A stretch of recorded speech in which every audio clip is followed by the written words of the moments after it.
Britain stands at a fork in its crossroads, and its people are asking questions. Now we've got our country back, what actually is it? Who are we, and why?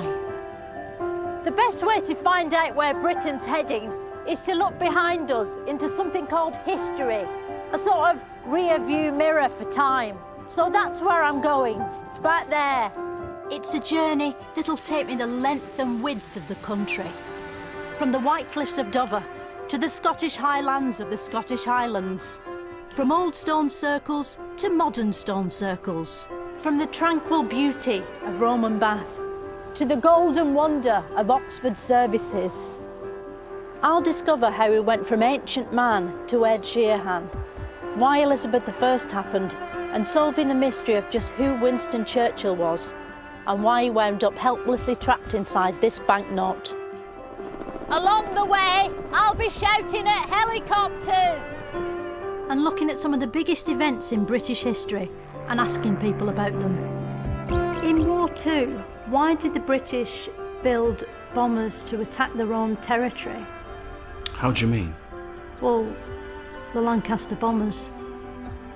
And also, walking somewhere impressive with my mouth shut, while my voice speaks anyway, like I'm talking aloud in my own head. All of it taking place in this sceptred isle we call home. So join me, Philomena Cunk, as I take you right up the history of the United Britain of Great Kingdom. This is Cunk on Britain.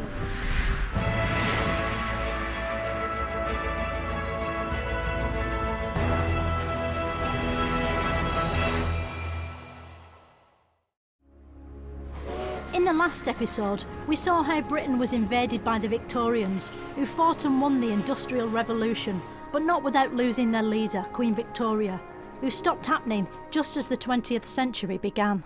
Now, as well as a new century, Britain had a new monarch, King Edward, who, despite his name, wasn't a potato, but a man. Edward's coronation was a grand affair, celebrated with a song that was to become Britain's unofficial theme tune, Land of Open Glory.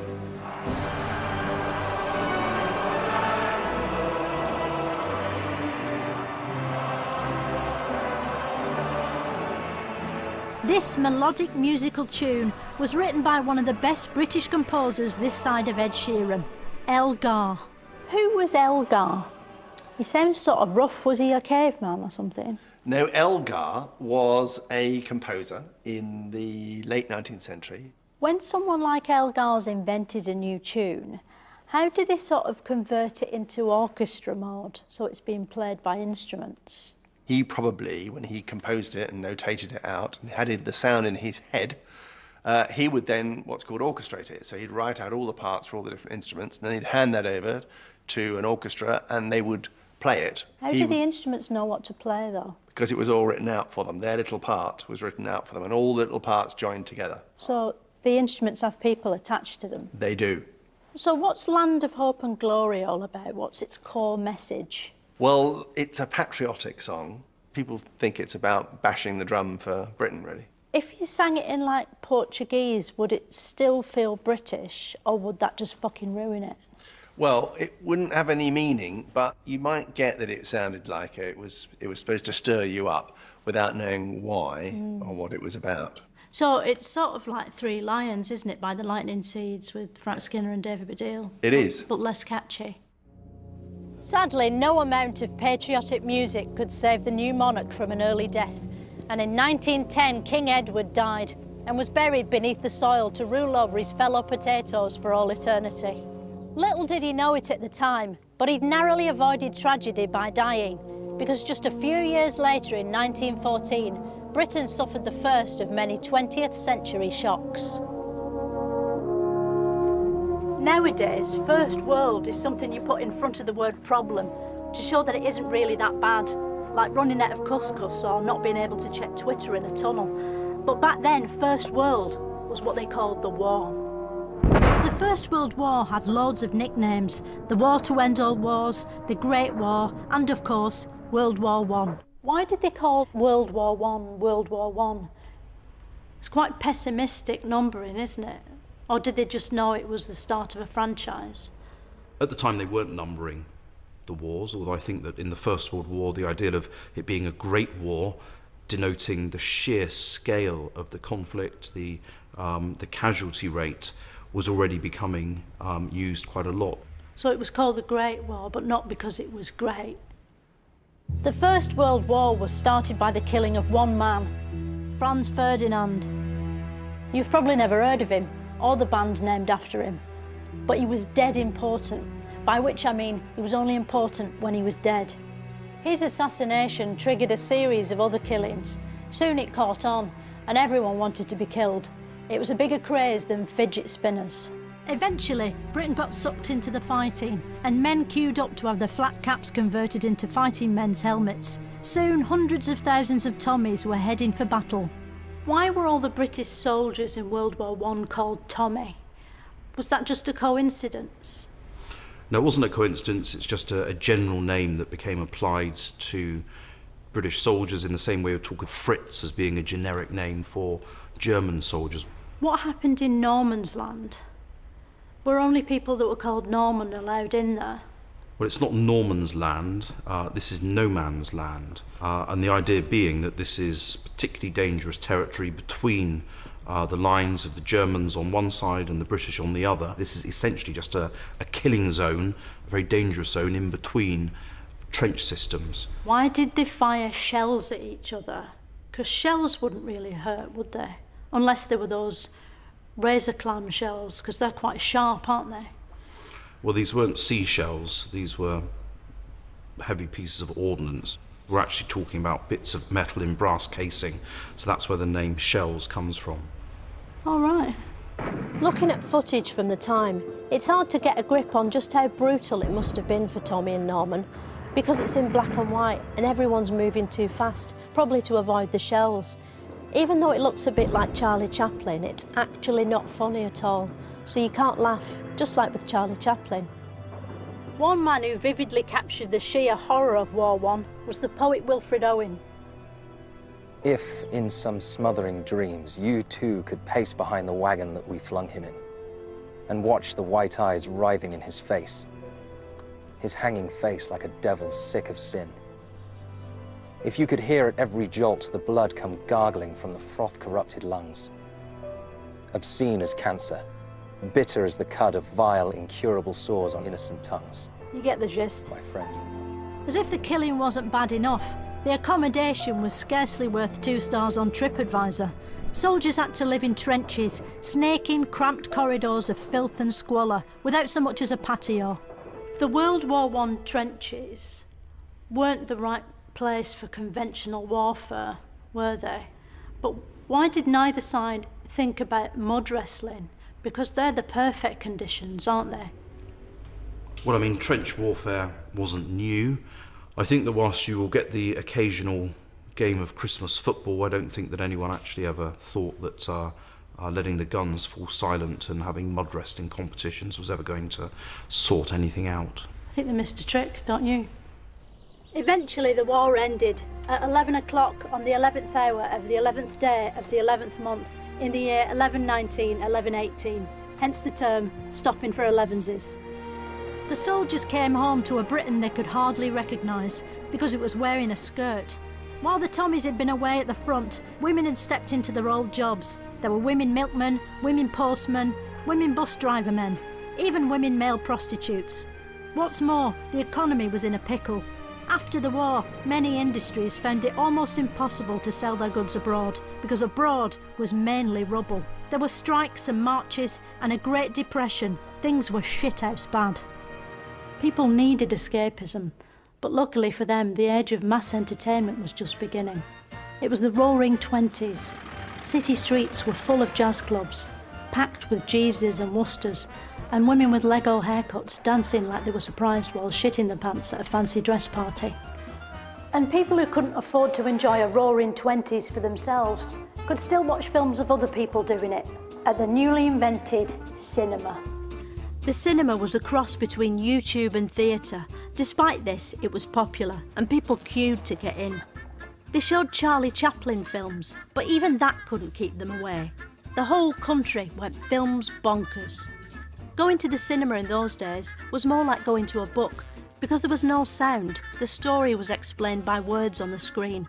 A bit like spoilers, but happening at the same time as you were watching it, so not as annoying. And if you couldn't make it to a cinema or cocktail bar, you could still enjoy the jazz age because scientists had worked out a way to force jazz into your house using a magic called radio. Radio was an exciting new invention that made it possible to hear other people's voices in your living room without the use of thin walls or a devastating mental condition. To help keep the early airwaves in check, the government created something called the British Broadcasting Corporation, the BBC. How come the BBC started with radio? Because radio's loads less popular than television, isn't it? There are people in radio who'd get very angry about that. Radio still performs tremendously well. There's still radio. There is still radio. At the time the BBC was set up, there wasn't a choice because there was no TV. Luckily, a man called John Logie Baird was about to give birth to television.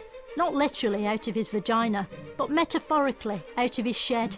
After doing some weird experiments like something out of Wallace and Gromit, Baird's TV was finalised, although idiotically, he'd gone to the trouble of inventing it without checking whether there were any programmes on yet. It took a while before there was anything worth putting your iPhone down for. The earliest transmissions looked like Abraham Lincoln looming through a glass door and weren't very exciting. Luckily, it was a short step from there to the BBC's first Saturday night extravaganza, TV's opening night ceremony. Vision and sound are on. The station goes on the air.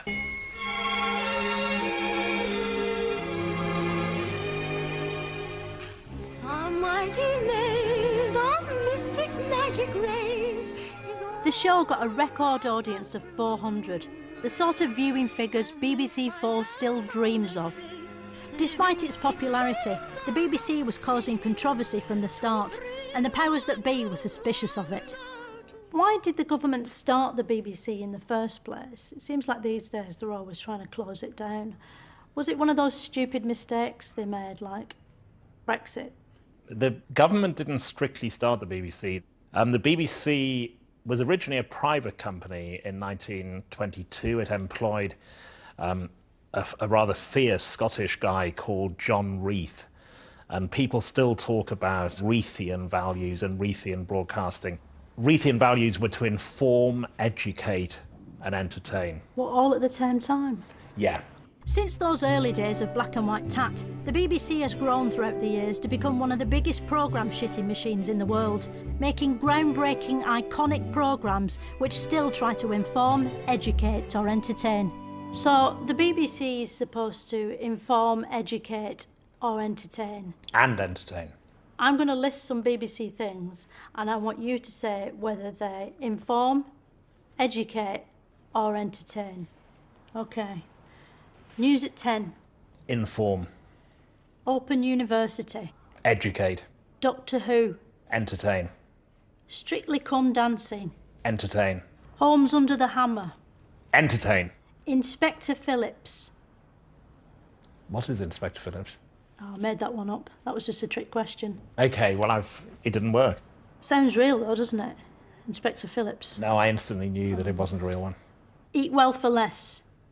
It's where Greg Wallace and another man see how much a family spend on a week's shopping and then criticise them. Make them eat porridge from Lidl. Inform. Well done. Sorry, I wasn't totting up the scores. Thank you. But this golden future of television would have to wait, because back in 1939 times, the TV signals were suddenly switched off because someone decided to start another war to end all wars. When he became leader of Germany, Adolf Hitler was a funny-looking character with silly hair, a bit like Boris Johnson, but he turned out to be a hateful maniac who would let nothing get in the way of his ambition, a bit like Boris Johnson. Hitler believed the Germans were an elite race, like the Grand Prix. He also thought he owned Poland, and when he went round there to get it back, Britain cried war. This country is at war with Germany. Luckily, Britain had a hero on its side, a man whose name will never be forgotten, Winston Churchill. Churchill's speeches were stirring and powerfully erotic. We know it will be hard. We expect it will be long. He was one of the greatest orators of all time. And some of the phrases he used still resonate today, such as finest hour, never surrender, and of course, we shall fight them bitches. And we needed Churchill's stirring mumbling, because at first the war didn't go well. Within 6 months, France was occupied by the Nazis, who they didn't see coming because they'd been expecting the Germans. Hitler wanted to make Britain German, to match its royal family, but the RAF held Hitler's forces back in amazing dogfights in the sky that were done by aeroplanes, not actual flying dogs, which sadly, science still hasn't invented yet. This was the Battle of Britain. It seems amazing that these young men could fly and fight so well. Although when you look, you'll see the planes had tiny targets and crosses drawn on the side, which made them easier to hit. But planes weren't only used in dogfights. The Germans changed tactics. Instead of attacking planes, which could move out of the way, they attacked the ground, which couldn't, in something called the Blitz. Preceded by a shower of flares, German bombers rained fire and high explosive bombs in their most savage attack on London. Hitler's pilots started dropping bombs. Sort of aeroplane poos, and people had to hide from them. They built big tin shelters in their gardens, or ran down the nearest tube station without a ticket or a valid Oyster card. Countless houses were reduced to big piles of bricks and wood, which is sort of what houses are anyway, but in a different order. Despite this, thanks to the plucky British spirit, people weren't totally down in the dumps, even if they lived in one. People sang songs during World War II to keep their spirits up, didn't they? How loud did they have to sing to be heard over the bombs? Well, especially as they would have sometimes been in underground stations, sheltering from the bombs. It would have been loud in the underground station, the singing, if everybody was singing together, but it's true, you wouldn't have been heard much. I wonder if when they sang, they used to time their singing with the explosions. That would be a fun thing to do. It would be difficult. It'd be very difficult to time it. It's quite random, the falling of bombs. In the war, there were lots of songs taking the piss out of Hitler, weren't there? How come they don't sing those sorts of songs anymore? Well, he's not around anymore, so it's not so amusing. Where is he? Well, he's dead. He's dead? Yes. Oh, right, so it'd be disrespectful to Well, not speak so much ill of him. disrespectful as pointless, really. Pointless. A bit pointless. Yeah. A lot of singing was needed because even when the Blitz ended, the war was far from over. There were many huge battles to come, most of which will never be forgotten because they've since been converted into blockbuster movies. How was it we beat the Germans at Dunkirk in War II, but still didn't win the whole war? Well, first of all, I think we've got to stop calling it War II. I mean, it's the Second World War if you're American, and you have to have it this way, it's World War II. But, you know, that's the language we tend to use. But in terms of Dunkirk, I think that's the wrong way round. We actually lose at Dunkirk. We lost at Dunkirk? We lost at Dunkirk. I mean, I don't think so. It turns out Dunkirk was a huge disaster. Like most sequels, War II was proving less fun than War I. What made the war harder was that we didn't know what the Germans were planning, because they said it in a sort of code language known as German. It took a team of British boffins using a magic typewriter called the Enigma machine literally loads of time to crack it, but crack it they did. And with Germany's secrets twatted wide open, Britain and its allies were able to organise D-Day and invade France, but in a nice way. In gruelling and exciting scenes like these, expertly depicted in the pulse-quickening video game Call of Duty 2, soldiers scrambled out of their boats, looking for power-ups and health kits, terrified every second that a Nazi bullet might kill them, forcing them to respawn several feet away and be delayed by a number of seconds. Eventually the British won, and immediately there was widespread jubilation and people dancing about in black and white and getting off with people who were almost certainly dead now. A new, hopeful era had dawned, an era which 41 years later included the BBC painting and decorating television sitcom Brushstrokes.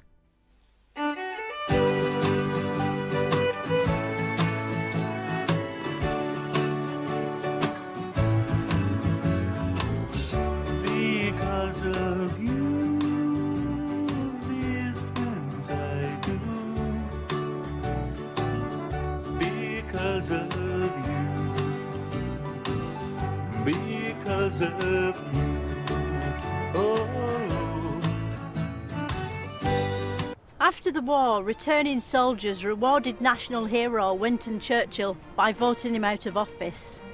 And the Britain that Britain came home to was a smaller Britain than the Britain had left. The empire was crumbling. Places like India decided they weren't British after all, which was sad because those countries had lots in common with us.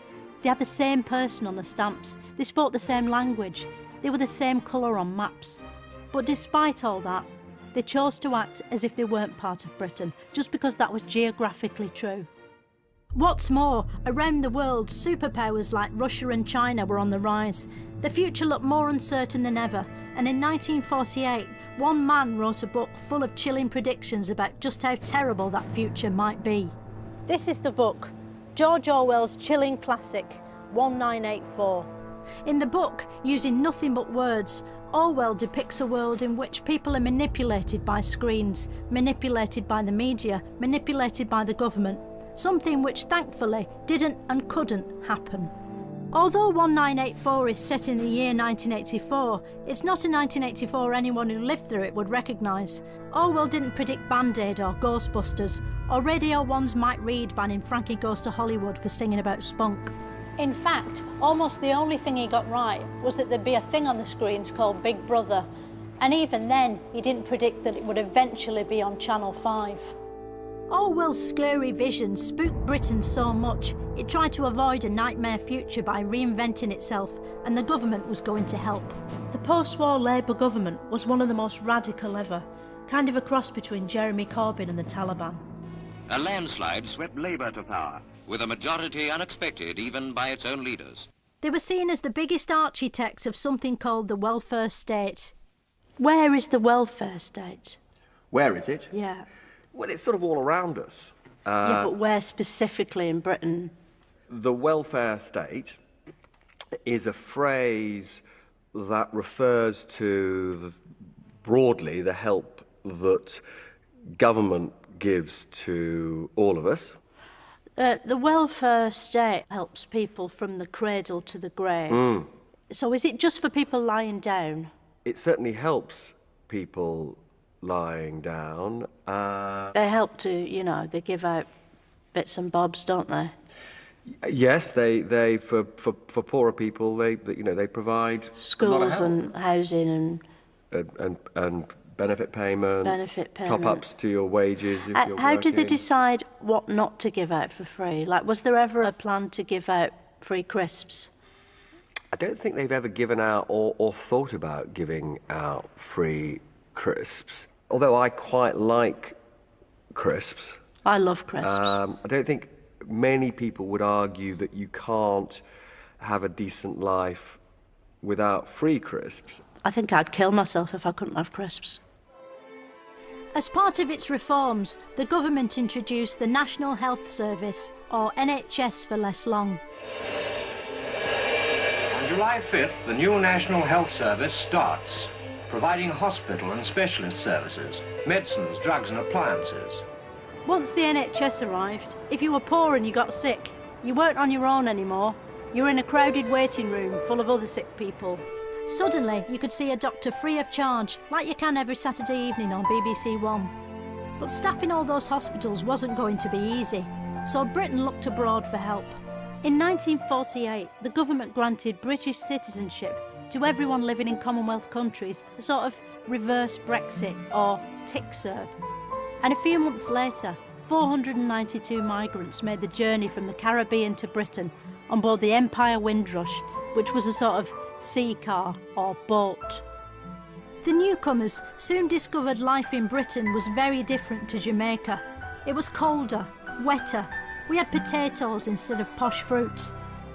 But they soon settled into a British way of life, not smiling and being permanently tired. Britain was becoming multicultural, although not everyone was happy. Not even racists, who at long last had someone new to hate, apart from Jews, Italians, Spaniards, women, the Irish, the French and the poor. Because far-right Facebook groups hadn't been invented yet, the only way racists could express their fury was to take part in race riots, which are sort of artisan pop-up festivals of hatred. Today, racist bigotry has no place in contemporary Britain, except Kent. Britain was welcoming a new era, and it was about to get something mega new. a new monarch. The royal family had experienced a rough few decades. Before the war, King Edward had abdicated so he could spend more time in his mistress. His brother George also vacated the throne unexpectedly early to spend more time in his coffin. This meant his eldest daughter Elizabeth was to be the new female king at the age of just 25. Now the Princess Elizabeth we knew and loved returns amongst us as our queen. For centuries, the coronation of a monarch was a sacred event that took place behind closed doors, just like a visit to the toilet, but more dignified than that makes it sound. But now, thanks to progress, everyone was allowed to peek behind those closed doors. In 1953, millions of Britons watched the Queen being coronationed on their new televisions. It must have been like watching The Crown on Netflix, but live and actually happening. Like Britain's Got Talent, but more serious. Like Game of Thrones, but set in the real world. And starring Queen Elizabeth, like The Crown again. Afterwards, incredibly, people didn't take the TVs back when they found there weren't any more coronations on. They kept them in the front rooms and never went out again. As well as a new Queen, the nation had got itself a new Prime Minister. Britain was changing so fast that the only way to tell what country it was to keep getting everyone to wave flags. The national mood was shifting. It's the 1950s, a time of great change. The war's over, the NHS has been founded, the coronation's on TV, Mario 64's redefined the platform game for a new generation, and Anthony Eden's Prime Minister. How did Britain feel about these things? Well, I don't think computer games had been invented by the 1950s. The other things, I mean, the population was pretty positive about the coronation. That was a cause for excitement. Anthony Eden perhaps less successful with the Suez Crisis. What was up with the sewers? Did someone try to flush something that was awful? No, the Suez Canal. What, the canals used to be sewers? That's disgusting. No, Suez. It's a place. All right. During this Suez Crisis, events in Suez reached crisis point. More research needed. Make sure script amended before voiceover record. And it wasn't just grown men who were causing trouble. A new form of human being called the teenager was evolving. Teenagers were creatures that looked like adults, yet had the minds of children, like professional footballers do today. And the young generation as a whole was about to deliver Britain a series of shocks that would shock it right up the shock box. On the next and final episode of Cunk on Britain, I'll see how the groovy young people of the 1960s encouraged Britain to tune over, turn off and drop up. And Britain experienced a golden age that sadly couldn't last. In the 1960s, if you switched your television on, you'd get Morecambe and Wise, Cilla Black, Bob Monkhouse, David Frost. But nowadays, they're all dead. Why is that?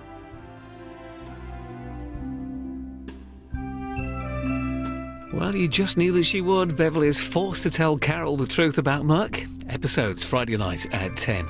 And for company from BBC Three, head to BBC iPlayer for all the episodes from Series 1 and 2 of This Country now.